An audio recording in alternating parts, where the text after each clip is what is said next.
이슬람의 역사. 로마 제국이 쇠퇴하고 옛 제국을 꿈꾸던 페르시아가 일어나 비단길과 바닷길을 이용해 동쪽 아시아와 서쪽 서양을 연결하여 무역의 통로 역할을 했습니다. 그 시기에 동양과 서양의 교류가 활발해지면서 여러 가지 물건은 물론 문화도 활발하게 교류되었어요. 영국 대형박물관에 판본이 소장된 페르시아의 서사시 쿠시나메를 보면 페르시아 왕자와 결혼한 신라의 공주 이야기가 나오는데요. 그것이 사실이든 아니든 동서양의 교류가 매우 활발했던 시기임은 분명해 보입니다. 그러나 100년간의 평화를 깨고 동로마와 페르시아가 대립하게 되자 무역을 하던 상인들은 육로가 아닌 바닷길을 이용하기로 마음을 먹고 아라비아 반도에 눈을 돌렸지요. 아라비아 반도의 메카가 해상 무역의 중심지가 된 거예요. 사막하면 끝없는 모래산이 쌓여있는 모습이 상상가나요? 우리가 사막하면 떠올리는 그 이미지, 그런 모습을 하고 있는 것이 바로 아라비아 반도입니다.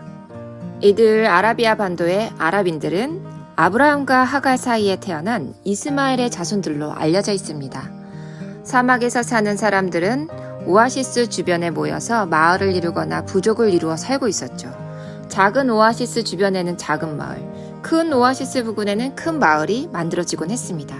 그렇게 부족 사이로 살아가던 아라비아 반도에 일자리를 찾아 많은 사람들이 몰려왔어요. 당연히 모든 것이 혼란스러워졌죠. 이런 갑작스러운 사회 경제적 변화 속에서 아라비아인들은 평화를 가져다 줄 무엇인가를 갈망했습니다. 이러한 혼란스러운 상황 속에 메카에 살고 있는 한 청년의 이야기를 들어보세요.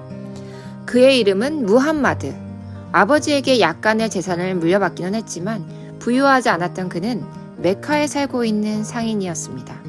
성실하게 생활하던 그는 부유한 여인을 만나 결혼하게 되었고 주변에서 칭찬받는 좋은 사람으로 살아가고 있었죠.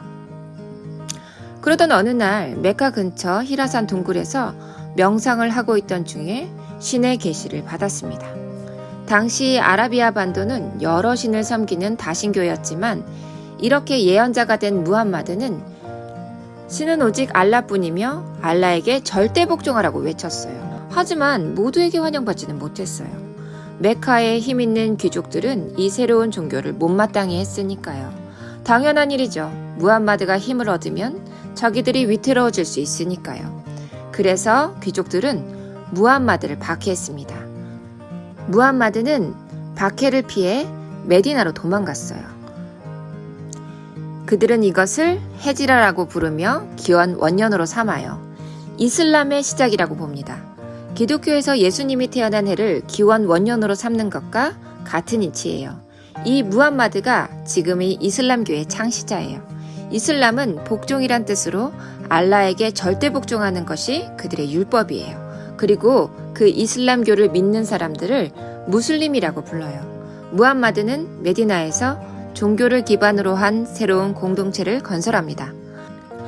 아라비아인들을 중심으로 한 새로운 국가를 건설하는 첫걸음을 내디딘 거죠.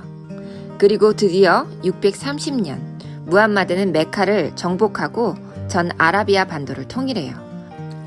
무함마드가 사망한 뒤 이슬람은 본격적으로 아라비아 반도 밖으로 확산되기 시작합니다.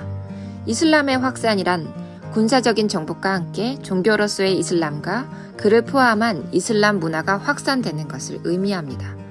정복지의 주민들은 억지로 종교를 바꿔야 하지는 않았지만 이슬람법을 따라야만 했습니다.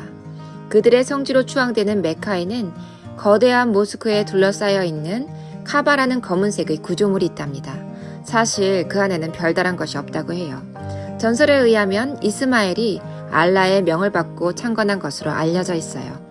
동쪽 구석에는 검은 돌이 끼워져 있는데 여신의 배꼽이라 불리는 이 검은색 돌을 신성시 여기는 무슬림들은 손으로 만지거나 입을 맞추기도 한답니다. 현대에도 무슬림들은 어느 곳에 있든지 하루에 6번 메카를 향해 기도를 드린다고 해요. 메카와 함께 이슬람의 중요한 성지는 바로 예루살렘에 있습니다. 이슬람의 전설에는 무함마드가 이곳에서 천국에 다녀왔는데 그때 디뎠던 발자국이 바위에 남아있다고 믿어 그 자리에 바위돔이라는 이름의 모스크를 세웠습니다. 아이러니하게도 바위돔 옆에 남아있는 통곡의 벽은 그리스도교의 교회나 유대교의 성지인데요. 오랜 시간 동안 종교의 갈등과 함께 서로의 종교를 인정하고 존중하는 관용의 모습도 볼 수 있습니다.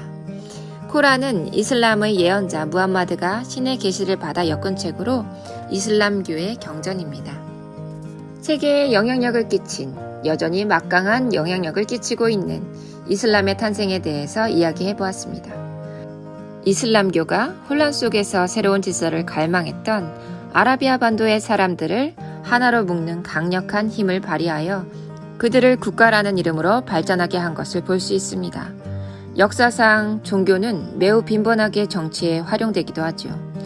이러한 이슬람은 종교심만 특출날 것 같지만 그들은 세력을 확장해 나가며 그리스의 철학과 자연과학을 번역하고 연구하기도 했답니다.